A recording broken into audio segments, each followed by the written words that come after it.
हैं, बड़े ही शौक से हम सर वतन के नाम करते हैं। कभी झुकने न देंगे हम तिरंगे को कयामत तक, कभी झुकने न देंगे हम तिरंगे को कयामत तक, कि हम तामील हुक्म मज़हब इस्लाम करते हैं। वतन पर मिटने वालों पर शहीदाने वतन को याद सुबह शाम करते हैं। बड़े ही शौक से हम सर वतन के नाम जल्दी कर रहे हैं, आप जल्दी कर रहे हैं। चौथे मिसरे पर अभी तक की सबसे मजबूत तारीफ मानता हूं। शहीदाने वतन को याद सुबह शाम करते हैं, बड़े ही शौक से हम सर वतन के। मैं देखना चाहता हूं कौन खामोश बैठता है। शहीदाने वतन को याद सुबह शाम करते हैं, बड़े ही शौक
लड़की, मुझे कसम है कि पागल बना के छोड़ूंगा।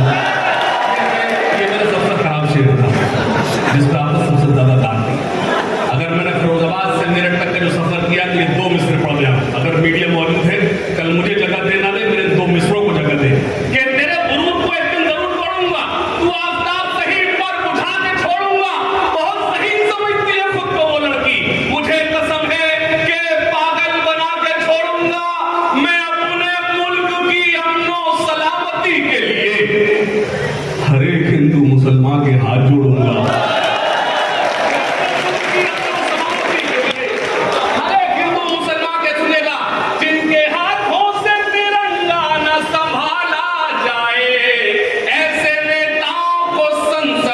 निकाला जाए, सुनेगा अपने इस